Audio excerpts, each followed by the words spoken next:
Okay, so this is the Maddox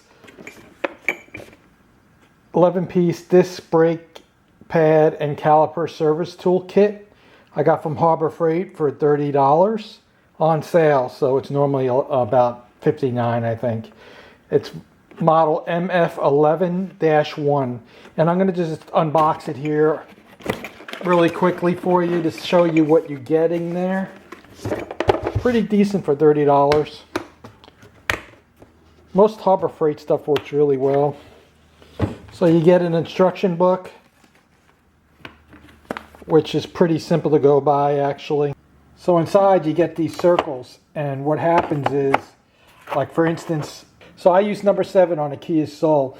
This plate and this tool pretty much work together. You put the plate on,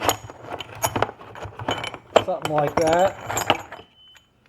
And then that gets forced against part of the caliper. And then you can see on this side there's 2 little notches in there.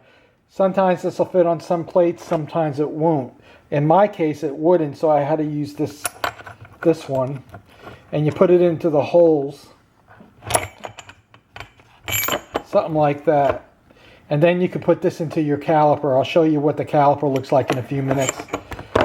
But basically, this is the setup you have right here. And you can turn this nut and this lever at the same time. So you get a lot of little add-ons to this kit that'll help you with most, I would think most disc brake pad pistons. Now the reason why you got to use this is because on newer cars, the rear brakes, you don't compress it with the C-clamp anymore. You have to use something like this that turns the piston, and that compresses the piston. So having multiple pieces like this is great for multiple uses, that you can have a different car and use this kit. So next I show you a little drawing of what the piston actually looks like.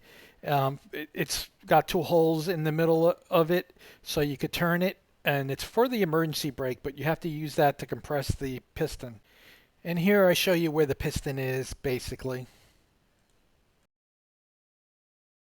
So after cleaning the piston off with some brake cleaner, I'm going to make sure it's clean, and then I'll put some silicone around the edges of the metal where it hits the rubber so that it smoothly turns, because if you could easily twist this rubber, and you don't want to do that.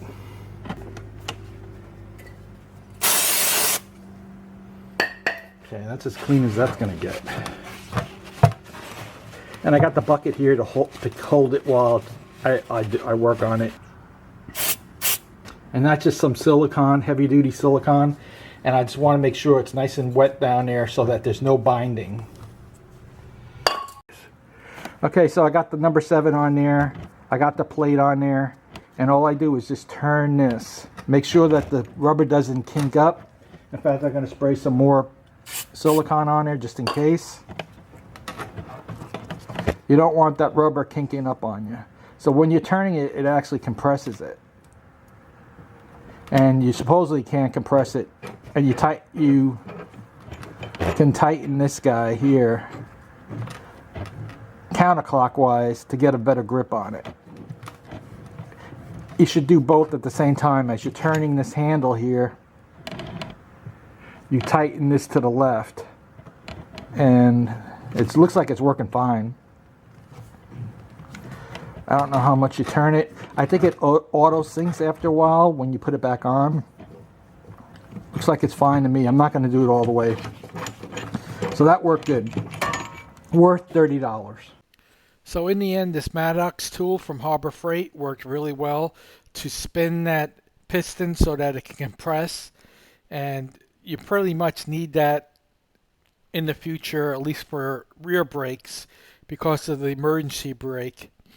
They put these pins in there now, and you can't compress it without it. Now, they also have another tool I'll show you here in a second that looks like a block, and basically you put your socket wrench in it and you could turn it with that. But I heard that the pins fall off it. I'm not so sure that they do, but in the reviews, some people are complaining about it. I know I can get Harbor Freight devices that work and have a really good warranty, so that's why I got the Maddox one. Those block ones are pretty cheap. You can get those for like $10. So I guess in a pinch, if you needed it really quick, I think O'Reilly's or somebody sells those. So this has been a review about the Maddox MF11-1 11-piece disc brake pad and caliper service tool kit from Harbor Freight. And I recommend, if you need one, look into getting this one. This one works really well.